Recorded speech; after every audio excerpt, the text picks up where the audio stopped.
माँ की सहेली जैसे ही घर पर आती तो बेटे की खुशी का ठिकाना नहीं रहता, क्योंकि वो अपनी माँ की सहेली को बेहद पसंद करता था। और एक दिन अकेला पाकर वो अपनी माँ की सहेली के पास जाता है और उनको अपने दिल की बात बता देता है कि मैं तुम्हें बहुत पसंद करता हूँ, तुम्हारे साथ रहना चाहता हूँ। माँ की सहेली भी तैयार हो जाती है और दोनों वहीं पर एक दूसरे के बिल्कुल करीब आ जाते हैं। प्रेम कहानी चलना शुरू होती है, लेकिन कुछ ही वक्त गुजरता है कि जो लड़का पसंद करता था, प्रेमी अपनी माँ की सहेली को लेकर जाता है और बस में वो उस प्रेमिका के टुकड़े करता है, उन टुकड़ों को बस के पहिए के नीचे डालता है, उनको कुचल डालता है और शहर के अलग अलग जगहों पर ले जाकर उनको ठिकाने लगा देता है। अब सोच कर देखिए कि जिसके लिए वो पहले पागल था, उसी के टुकड़े किए, बस के पहिए से उनको कुचल डाला, कुचल कर ठिकाने लगा दिया।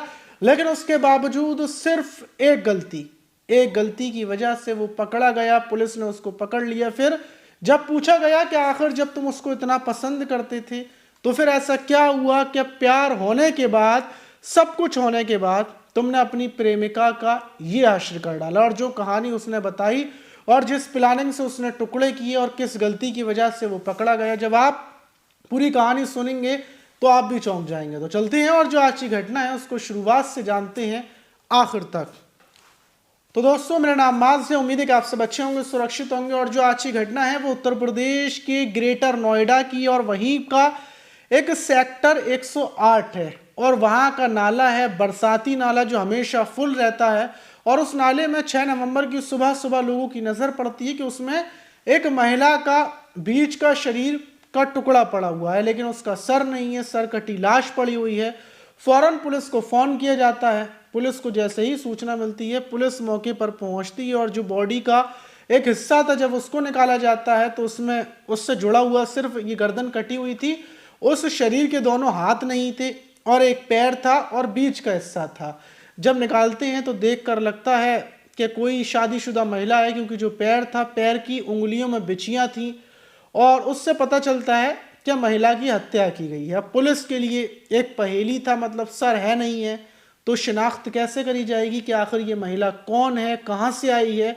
अब पुलिस जो बिना हाथ और बिना सर की बॉडी थी उसके फोटो को खींचती है और उस फोटो को सोशल मीडिया पर डाल देती है। पूरे ग्रेटर नोएडा के अंदर, गाजियाबाद के अंदर ये खलबली मच जाती है कि एक सिरकटी महिला की डेड बॉडी मिली है, उसकी शिनाख्त नहीं हो पा रही है। अगर कोई महिला गुम हो तो पुलिस से संपर्क करें, हो सकता है वो वही महिला हो।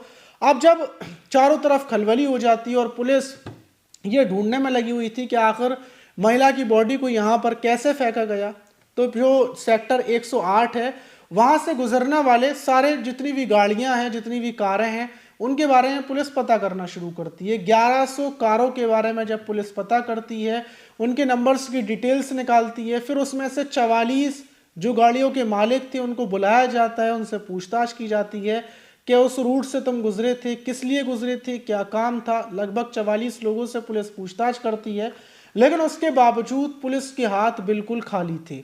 7 नवंबर लग जाता है, 8 नवंबर लग जाता है, लेकिन पुलिस के हाथ कुछ नहीं लगता।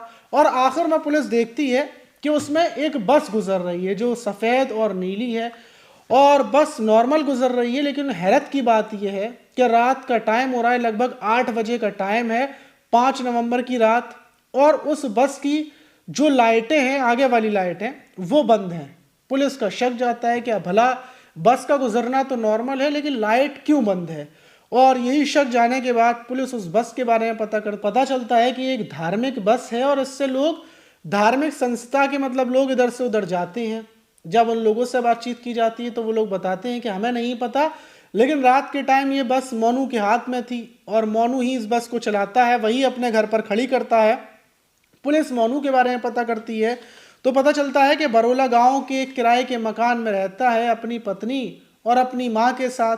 फौरन पुलिस उसके घर में पहुंचती है। जब घर में पहुंचती है, गेट को बजाती है तो अंदर से एक महिला निकल कर आती है।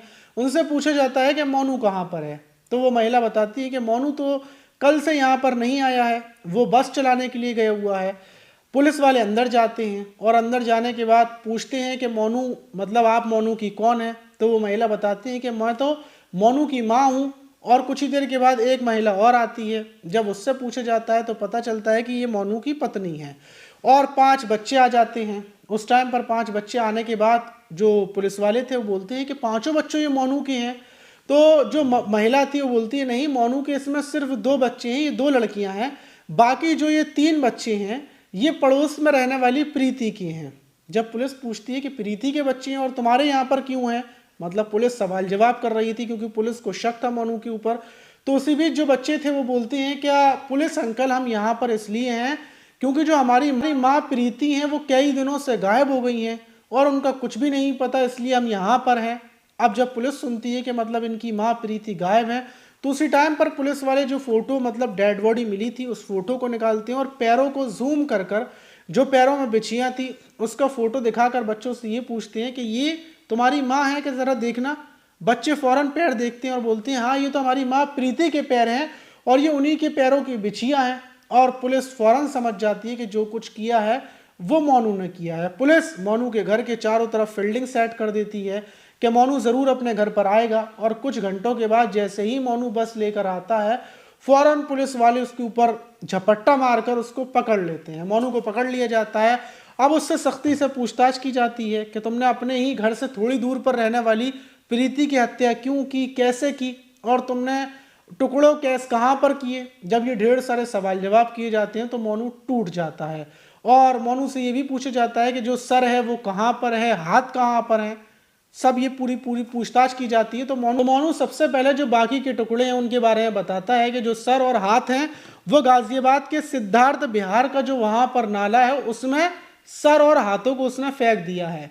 फौरन पुलिस की एक टीम निकलती है, नाले में ढूंढना शुरू कर देती है। अब दूसरी तरफ सवाल ये था कि मोनू ने आखिर ऐसा क्यों किया। जब मोनू से सख्ती से पूछताछ की जाती है कि तुम्हारी पत्नी भी है, तुम्हारे बच्चे भी हैं, फिर तुमने ऐसा क्यों किया, तो मोनू शुरुआत से पूरी कहानी बताता है। मोनू बताता है कि हम एटा के जेड़थर नेहरू नगर के मोहल्ले के रहने वाले हैं और ये जो प्रीति थी ये भी वहीं की रहने वाली थी और हम लोग यहाँ पर जो बरोला गांव है यहाँ पर आकर रहने लगे थे।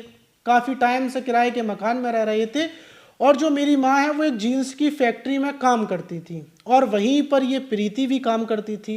प्रीति की 2 लोगों से शादी हुई थी लेकिन उन दोनों लोगों ने इसको छोड़ दिया था और ये अपने 3 बच्चों के साथ रह रही थी और जीन्स की फैक्ट्री में काम कर रही थी। और यही वजह थी कि वो मेरी माँ की सहेली थी और अक्सर वो मेरे घर पर आया करती थी। घर पर कोई नहीं होता था क्योंकि मेरी पत्नी भी जॉब करने जाया करती थी और मैं जब घर पर हुआ करता था तो उसी टाइम पर मेरी प्रीति के साथ करीबी हो जाती है। मैं प्रीति को पसंद करने लगता हूँ। मैं सोचता हूँ कि प्रीति अपने 3 बच्चों के साथ रहती है, अगर मैं इसके करीब आ जाऊँ, क्योंकि प्रीति देखने में अच्छी लगती थी। और एक दिन मैं प्रीति को अकेला पाकर उसको प्रपोज कर देता हूँ। प्रीति भी अकेली थी, तन्हा थी, तो वो तैयार हो जाती है और मेरी प्रीति के साथ प्रेम कहानी चलने लगती है। प्रेम कहानी चलती जाती है। प्रीति को जब पैसों की ज़रूरत हुआ करती थी तो पैसे मैं दिया करता था। प्रीति को कहीं जाना हुआ करता था तो मैं अपनी बस से लेकर जाया करता था। सब कुछ बिल्कुल ठीक ठाक चल रहा था, कोई दिक्कत नहीं थी। लेकिन अब आकर प्रीति ये बोलने लगती है कि तुम अपनी पत्नी को छोड़ दो, तुम मुझसे शादी करो और मेरे साथ रहो, क्योंकि तुम इतने टाइम से मेरे साथ संबंध बना रहे हो, सब कुछ कर रहे हो, मेरा खर्चा भी उठाते हो, मुझे अब तुमसे प्यार हो गया है, मैं तुम्हारे बिना नहीं रह पाऊंगी और तुम अपनी पत्नी को छोड़ दो। अब जो मोनू था वो मना करता है कि ऐसा नहीं हो सकता, मैं अपनी पत्नी के साथ रहूँगा, अपनी बेटियों के साथ रहूँगा। तो प्रीति बोलती है कि अगर तुम ऐसा नहीं करोगे तो तुम्हारी जो बेटियां हैं जो बड़ी हो रही हैं, मैं उनको गलत रास्ते पर ले जाऊंगी, मैं उनके साथ ऐसा कर दूंगी जो तुम सोच भी नहीं सकते, तुम्हारी बेटियों के साथ मैं गलत कर दूंगी। तो मोनू डर जाता है, घबरा जाता है और प्रीति से बोलता है कि मैं तुम्हें पैसे देता रहूंगा लेकिन तुम मेरी बेटियों के ऊपर ऐसा कुछ मत करना। लेकिन प्रीति मानती नहीं है। प्रीति उसको बराबर ब्लैकमेल किए जा रही थी और पैसे उससे हड़पती रहती है। और आखिर में 5 नवंबर को ये जो मोनू था ये फैसला करता है कि लास्ट बार ये प्रीति को समझाएगा और 5 नवंबर को दोपहर के टाइम ये बस लेकर प्रीति के दरवाजे पर पहुंचता है, प्रीति को बुलाता है, अपनी बस में बिठाता है और सबसे पहले सेक्टर 105 पर ये बस लेकर पहुंचता है। वहां पर ये मैगी लेता है और प्रीति के साथ बस में ही बैठकर मैगी को खाता है और फिर उसके बाद प्रीति से बोलता है कि तुम मुझसे सच में शादी करोगी, क्या मुझसे शादी करे बिना नहीं रह पाओगी। तो फिर से विवाद हो जाता है और प्रीति फिर से वही बात रिपीट करती है कि मैं तुम्हारी बेटियों के साथ ऐसा कर दूंगी, वैसा करवा दूंगी।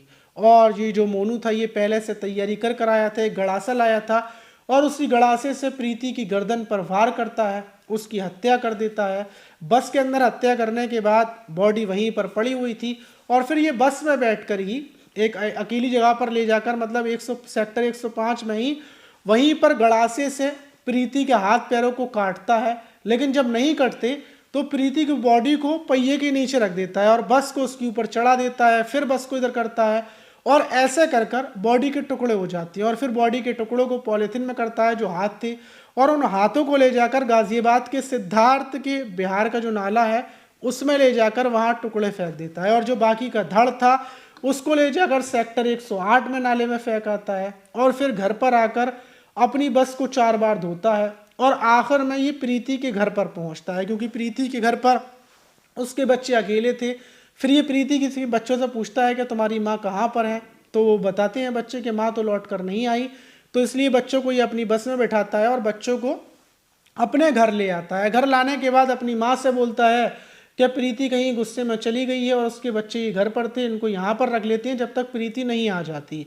बच्चों को ये रखा हुआ था, लेकिन सिर्फ एक गलती की वजह से, अगर उस दिन मोनू ने अपनी बस की जो लाइटें थी उनको चालू किए रखा होता और बस की लाइटों को बंद नहीं किया होता तो शायद मोनू पकड़ा नहीं जाता, क्योंकि पुलिस के पास तो कोई और क्लू था नहीं और एक लाश कुचली हुई कैसे पहचान होती, कोई जो मतलब जो प्रीति थी उसको कोई ढूंढने वाला भी नहीं था, उसके छोटे छोटे बच्चे थे वो कैसे ढूंढते। लेकिन सिर्फ एक गलती की वजह से मोनू पकड़ा गया। मोनू के पकड़े जाने के बाद हर कोई हैरान है कि भला मोनू जिसको इतना चाहता था, जिसके साथ संबंध बनाता था, उसी के उसने टुकड़े कर डाले क्योंकि वो उसको ब्लैकमेल करने लगी थी। तो ब्लैकमेल का मामला बहुत ज़्यादा खतरनाक है। अगर आप किसी को ब्लैकमेल कर रहे हैं, किसी को डरा रहे हैं, तो आप ये ना समझें कि वो कमज़ोर है, वो डर रहा है। हो सकता है कि वो आपको मारने की प्लानिंग में लग गया हो। तो इसलिए ब्लैकमेल किसी को भी ना करें, सुरक्षित रहें, सावधान रहें। आप इस घटना पर क्या बोलना चाहिए कमेंट बॉक्स में ज़रूर बताइएगा। मिलते हैं किसी और वीडियो में, जब तक के लिए अपना ख्याल रखें, सुरक्षित रहें, सावधान रहें।